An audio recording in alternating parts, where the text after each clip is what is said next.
Welcome back to our channel DMT logics. ఈరోజు క్లాస్లో మనం థర్డ్ సెమ్ కెమిస్ట్రీలో లాస్ట్ పేపర్ ఫిజికల్ కెమిస్ట్రీ 1. ఈ పేపర్లో మనం మోస్ట్ ఇంపార్టెంట్ క్వశ్చన్స్ కోసం నేర్చుకుందాం. రిమైనింగ్ 3 పేపర్లు ఎవరైనా చూడకపోతే మన ఛానల్లో ఉన్నాయి, యాప్లో కూడా అవైలబుల్గా ఉన్నాయి, చెక్ చేయొచ్చు. సో వీటికి సంబంధించిన 5 యూనిట్స్ నేమ్స్ ఇక్కడ రాయడం జరిగింది. యూనిట్కి మీకు దగ్గర 5 క్వశ్చన్స్ చెప్పడం జరుగుతుంది. మీరు కాన్సన్ట్రేషన్ చేసి ఈ 5 క్వశ్చన్స్ చదివితే చాలా ఈజీగా మీరు మంచి మార్క్స్ తెచ్చుకోవచ్చు. ఓకేనా? ఫస్ట్ యూనిట్ ఒకసారి చూడండి రా. Stay solutions unit name. ఇందులో మోస్ట్ ఇంపార్టెంట్ క్వశ్చన్ 10 మార్క్స్లో ఎక్కువగా రిపీట్ అయిన క్వశ్చన్ రౌల్ట్స్ లా. ఈ లా ఎక్కువగా మీకు వస్తుంది. అసలు రౌల్ట్స్ లా అంటే ఏంటో నేర్చుకుందాం. ఆ తర్వాత దీనికి సంబంధించిన ఈక్వేషన్స్ గురించి మాట్లాడదాం. ఓకే, ఫస్ట్ రౌల్ట్స్ లా అంటే the vapour pressure of a component in ideal solution is proportional to its mole fraction. అంటే ఒక ఐడియల్ సొల్యూషన్ ఉన్న కాంపౌండ్ యొక్క వేపర్ ప్రెజర్ అనేది దానికి సంబంధించిన మోల్ ఫ్రాక్షన్తో డైరెక్ట్లీ ప్రపోర్షనల్గా ఉంటుంది. డైరెక్ట్లీ ప్రపోర్షనల్ అంటే ఒకవేళ ఈ వేపర్ ప్రెజర్ పెరిగిందనుకో ఈ మోల్ ఫ్రాక్షన్ పెరిగిపోద్ది. వేపర్ ప్రెజర్ తగ్గిందనుకో మోల్ ఫ్రాక్షన్ తగ్గిపోద్ది. దాన్నే డైరెక్ట్లీ ప్రపోర్షనల్ అంటారు. అది ఇన్వర్స్లీ ప్రపోర్షనల్ అనుకో, వేపర్ ప్రెజర్ పెరిగితే మోల్ ఫ్రాక్షన్ తగ్గిపోద్ది, మోల్ ఫ్రాక్షన్ తగ్గితే వేపర్ ప్రెజర్ పెరిగిపోద్ది. అది ఇన్వర్స్ అన్న. ఇది డైరెక్ట్లీ ప్రపోర్షన్ అన్నాడు. ఇది proportionals to its mole fraction. So vapour pressure అనేది ఒక సొల్యూషన్కి సంబంధించిన మోల్ ఫ్రాక్షన్తో ప్రపోర్షనల్గా ఉంటుంది. Okay, next this is equal to the product of mole fraction and vapour pressure of liquid. ఒక లిక్విడ్కి సంబంధించిన దాని యొక్క మోల్ ఫ్రాక్షన్ మరియు వేపర్ ప్రెజర్ యొక్క ప్రొడక్ట్ ఈ రౌల్ట్స్ లా అనేది ఒక లిక్విడ్కి సంబంధించిన వేపర్ ప్రెజరు మరియు దానికి సంబంధించిన మోల్ ఫ్రాక్షన్ యొక్క ప్రోడక్ట్కి ఈక్వల్గా ఉంటుంది. ఆ ప్రోడక్ట్నే మనం ఇక్కడ రాసాం నాన్న, ఆ ప్రోడక్ట్నే ఇక్కడ రాసాం. ఓకే, చూద్దామా. In a mixture of 2 liquids, a అనే ఒక లిక్విడ్, బి అనే ఒక లిక్విడ్ తీసుకున్నాం. దీన్ని బట్టి రౌల్ట్స్ లా ఎలా చెప్తాంరా? సో మనకి ఇక్కడ తెలుసుకున్నది ఏంటి? లిక్విడ్ యొక్క వేపర్ ప్రెజరు, మోల్ ఫ్రాక్షన్ యొక్క ప్రోడక్టే రౌల్ట్స్ లా. అదే రాసాను చూడు. సో వాటికి సంబంధించిన వేపర్ ప్రెజరు మరియు మోల్ ఫ్రాక్షన్ అంటే పిఏకి సంబంధించినవి 2 సొల్యూషన్స్ కదా, పీబీకి సంబంధించినవి మోల్ ఫ్రాక్షను మరియు వేపర్ ప్రెజరు. ఓకేనా?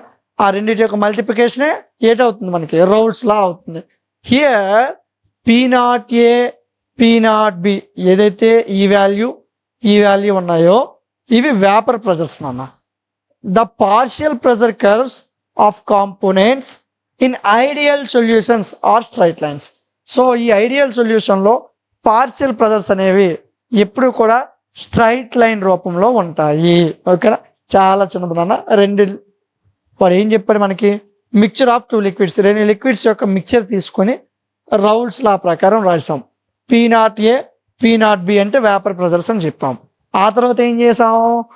ఈ ఏదైతే ఐడియల్ సొల్యూషన్ ఉందో దీని యొక్క పార్షియల్ ప్రెజర్ కర్వ్స్, ఇలా గ్రాఫ్ ఉంటుంది కదన్నా, గ్రాఫ్ ఇలాగ ఉంటుంది కదా, అలా కాకుండా దీని స్ట్రైట్ లైన్ రూపంలో ఉంటే అంటే ఇలా కానీ లేదా అదే గ్రాఫ్లో ఇలా కానీ అంటే స్ట్రైట్ లైన్ ఫార్మేషన్లో ఉంటుంది అని చెప్పాడు.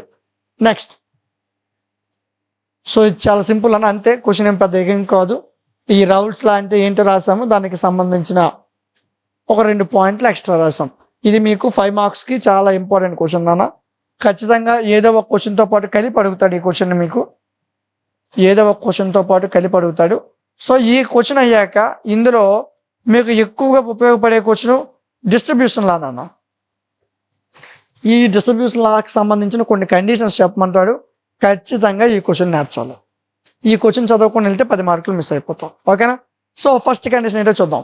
దిస్ లా ఏదైతే డిస్ట్రిబ్యూషన్ లా ఉందో this law holds good provided the 2 liquids are immiscible and no chemical combination takes place between solution either of solvents. ఏం లేదు ఇక్కడ. ఈ లా ఏం చెప్తుందిరా అంటే ఏవైనా 2 లిక్విడ్స్ తీసుకున్నాం, ఆ ఒకటి సొల్యూట్ ఇంకోటి సాల్వెంట్ అనుకో, తీసుకుంటే ఆ లిక్విడ్స్ అనేవి ఇమ్మిసిబుల్ అయి ఉండాలి, వాటి మధ్యన కెమికల్ కాంబినేషన్ జరగకూడదు. ఇది ఫస్ట్ పాయింట్. రెండో పాయింట్ చూద్దాం. It is also necessary that the temperature remains constant. ఈ 2 లిక్విడ్స్లో కూడా టెంపరేచర్ అనేది కాన్స్టెంట్గా ఉండాలి. ఎంతవరకు? త్రూఅవుట్ ద ఎక్స్పెరిమెంట్ అయ్యే వరకు. And that the concentration of solute, ఇందులో ఉన్న సొల్యూట్కి సంబంధించిన కాన్సన్ట్రేషన్ అనేది ఈ రెండు సాల్వెంట్స్లో కూడా ఎంత వీలైతే అంత తక్కువలో ఉండాలి. కాన్సన్ట్రేషన్ ఎలా ఉండాలి? ఈ రెండు సాల్వెంట్స్లో కూడా ఎంత వీలైతే అంత తక్కువలో కాన్సన్ట్రేషన్ ఉండాలా. ఇది ఇంకొక కండిషన్. మరి మూడో కండిషన్ చూద్దాం. Where the solute associate or dissociate, ఇందులో ఉన్న ఏదైతే ఆ సొల్యూట్ ఉందో అది అసోసియేట్ జరిగినా డిసోసియేట్ జరిగినా ఇలా ఏదైతే డిస్ట్రిబ్యూషన్ లా ఉందో అసోసియేట్ జరిగితే ఒకలాగా ఉంటుంది, డిసోసియేట్ జరిగితే ఇంకోలా ఉంటుంది.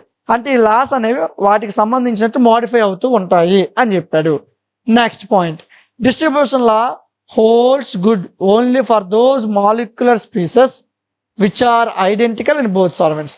ఏవైతే రెండు సాల్వెంట్స్ తీసుకున్నాం కదా, అందులో ఉన్న ఒకేలాంటి రకమైన లేదా ఒకే రకమైన రెండు స్పీసెస్ ఉన్నాయనుకో, రెండు మాలిక్యులర్ స్పీసెస్ ఉండి అవి ఒకే రకంగా ఉండాలి రెండు సాల్వెంట్స్లో కూడా, అలాంటప్పుడు డిస్ట్రిబ్యూషన్ లా అనేది అప్లై అవుతుంది. ఓకే, మరి దీనిలో డిసోసియేషన్ ఎలా జరుగుతుందిరా?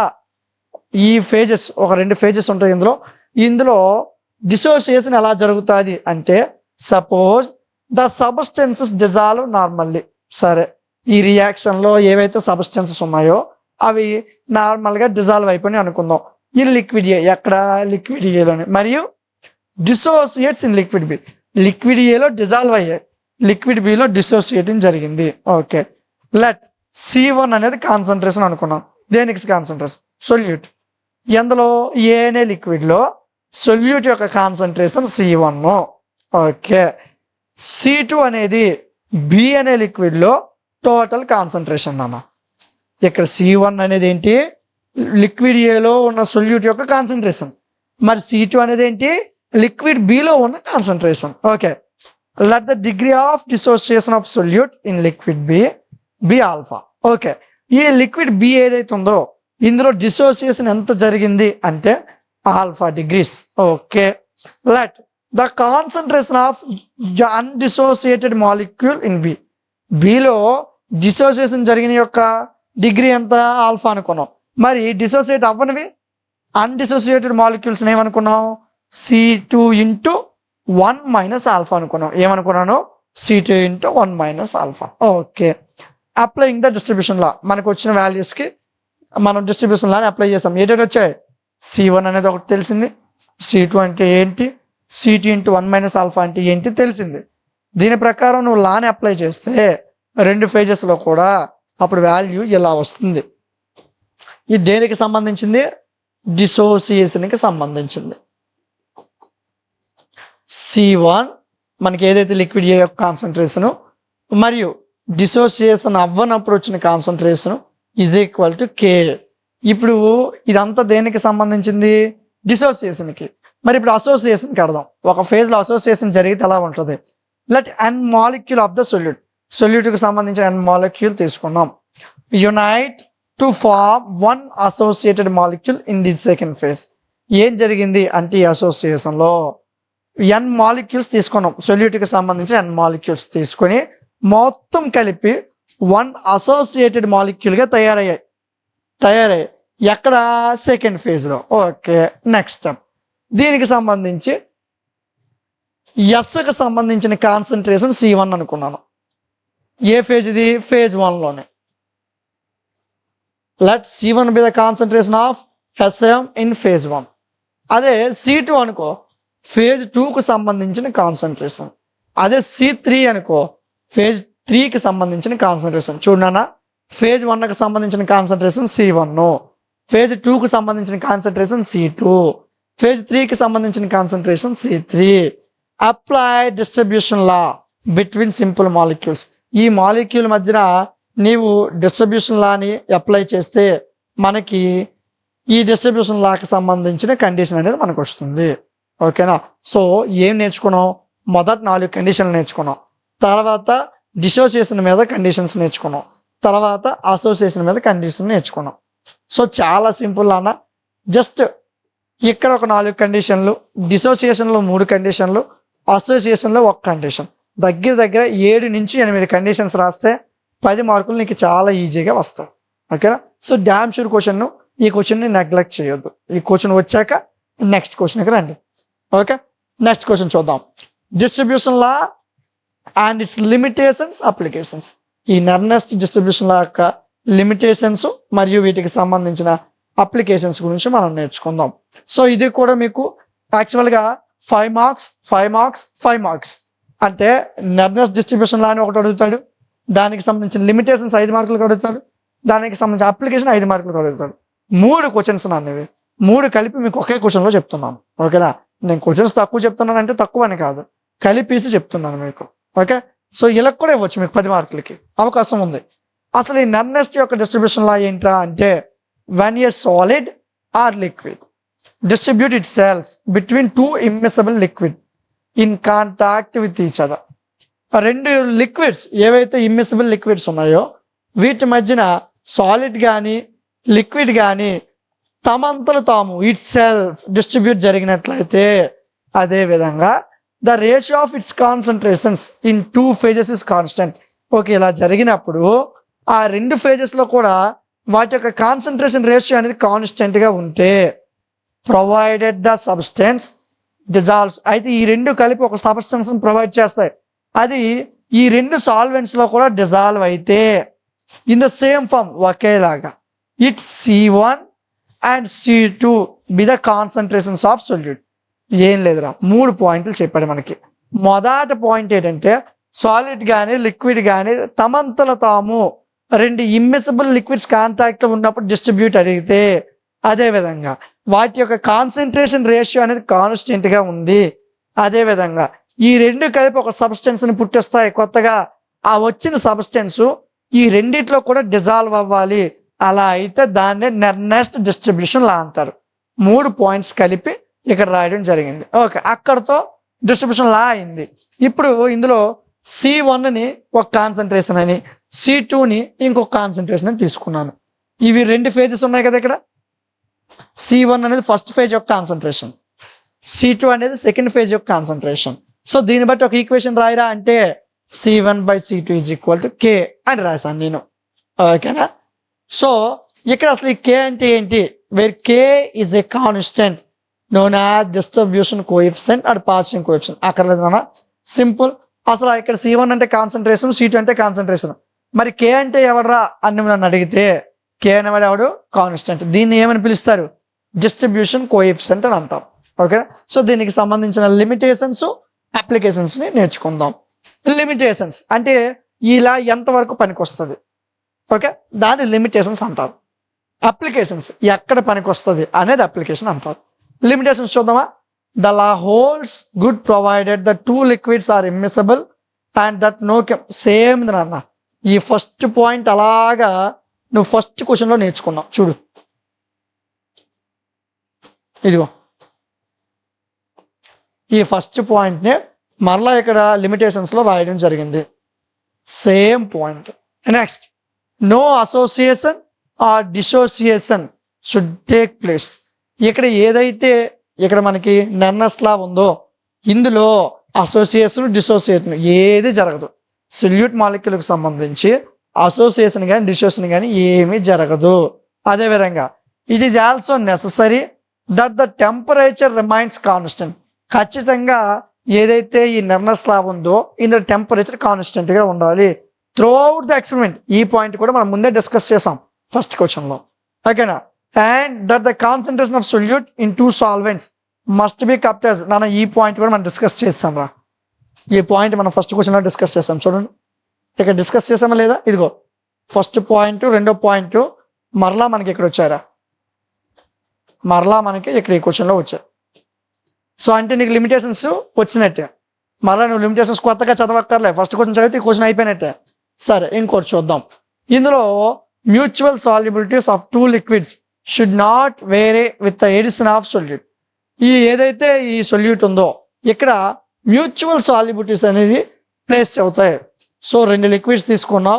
ఈ 2 liquidsలో వీటి యొక్క సొల్యూట్ యొక్క మ్యూచువల్ సాల్యుబిలిటీస్ అనేవి మారవు, నాట్ వేరీ అని రాశాడు, మారవు. Next, in cases where dissociation or association, పొరపాటున డిసోసియేషన్ కానీ అసోసియేషన్ కానీ జరిగిందనుకో, ఈ డిస్ట్రిబ్యూషన్ లా అనేది holds for those molecular species which are identical in both solvent. ఈ పాయింట్ కూడా మనం డిస్కస్ చేస్తాం. డిసోసియేషన్ కానీ అసోసియేషన్ కానీ జరిగితే ఏవైతే మాలిక్యులర్ స్పీసెస్ ఉన్నాయో, ఏవైతే మాలిక్యులర్ స్పీసెస్ ఐడెంటికల్గా ఉన్నాయో అక్కడ డిస్ట్రిబ్యూషన్ లా జరుగుతుంది. ఎక్కడ ఐడెంటికల్గా ఉండాలి? రెండు సాల్వెంట్స్లో కూడా ఐడెంటికల్గా ఉండాలి. ఇక్కడ నువ్వు నేర్చుకుంది కొత్తగా ఒక్క పాయింటే, మిగిలిన పాయింట్స్ అన్ని నీకు ఆల్రెడీ ముందు నేర్చుకుని కూర్చున్నాయి. ఓకే, నెక్స్ట్ అప్లికేషన్స్ రా. ఫార్మాసిటికల్ ఇండస్ట్రీలో వాడతాం. ఎందుకురా? Separation of many antibiotics, vitamins and hormones. కామాలు ఉంటాయన్న రాసుకోండి. ఫార్మాసిటికల్ ఇండస్ట్రీలో ఇలా దేనికి వాడతాం అంటే యాంటీబయోటిక్స్ని కానీ, విటమిన్స్ని కానీ, హార్మోన్స్ని కానీ సపరేట్ చేయడం కోసం. నెక్స్ట్ రెండోది extraction of caffeine from coffee and tea. Coffee, టీలో నుంచి కెఫైన్ ఎక్స్ట్రాక్షన్ చేయడం కోసం ఈ నెర్లస్ లాని వాడుతాము. Next remove of phenol from waste water. ఏదైతే వేస్ట్ వాటర్ ఉందో అందులో నుంచి ఫినాల్ తీయడానికి వాడతాము.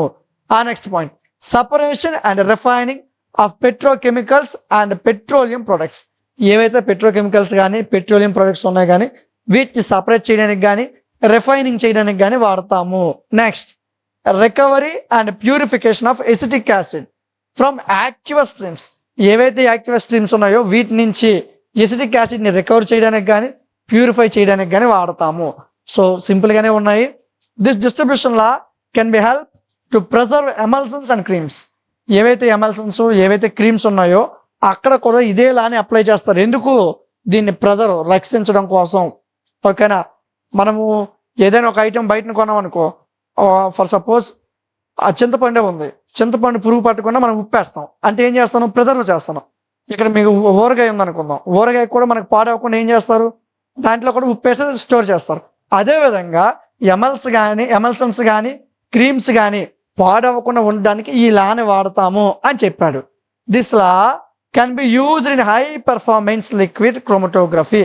ఎక్కడైతే హై పెర్ఫార్మెన్స్ లిక్విడ్ క్రోమటోగ్రఫీ ఉంటుందో అక్కడ కూడా ఈ లాని వాడతారని చెప్పాడు. సో మనకి దగ్గర ఈ అప్లికేషన్స్ 6 పాయింట్స్ ఇవ్వడం జరిగింది. ఈ 6 ఖచ్చితంగా నేర్చుకోవాలి. ఎందుకంటే ఇది 10 మార్కుల క్వశ్చన్ అన్న. సో నువ్వు మొత్తం చదివితే కానీ నీకు 10 మార్క్స్ రావు. ఓకేనా? సో ఖచ్చితంగా ఈ క్వశ్చన్ నేర్చుకోవాలి. ఇందులో ఏమున్నాయి? లిమిటేషన్స్ తెలిసినవేరా. కొత్తగా ఇక్కడ మనం ఏం చదవలే, నెర్లస్ డిస్ట్రిబ్యూషన్ లా చదివాము. ఆ చదివాక లిమిటేషన్స్ మనకు తెలిసినవే, అప్లికేషన్స్ నేర్చుకున్నాం, అంతే. క్వశ్చన్ అయిపోయింది. Next HCl H2O system cannot be completely separated by distillation process. Distillation process ద్వారా HClని H2Oని కంప్లీట్గా సపరేట్ చేయలేము. సపరేట్ చేయగలం కానీ కంప్లీట్గా సపరేట్ అవ్వదు. దీని గురించి ఒక కొంత మ్యాటర్ రాయరా బాబు అని అడిగాడు. అసలు అలాగ ఎందుకు మనం చేయలేం అని కారణం అడిగాడు. కారణం చెప్దాం, జాగ్రత్తగా వినండి. First point, HCl and H2O form and azeotropic mixture. ఎజియోట్రోపిక్ మిక్చర్ని వీళ్ళిద్దరు కలిసి ఫామ్ చేశారు. Okay, which boils at 110 degrees. ఇది ఎక్కడ బాయిల్ చేయగలం? 110 degrees దగ్గర. Okay, the boiling mixture has a composition of 20.24% of HCl. ఏదైతే వీళ్ళిద్దరిని కలిపితే ఎజియోట్రోపిక్ మిక్చర్ వచ్చింది కదా, ఇందులో 20.24% HCl ఉంటుంది. అదే విధంగా the same as that of vapour. Next, when a solution which has less than 20.24% is boiled.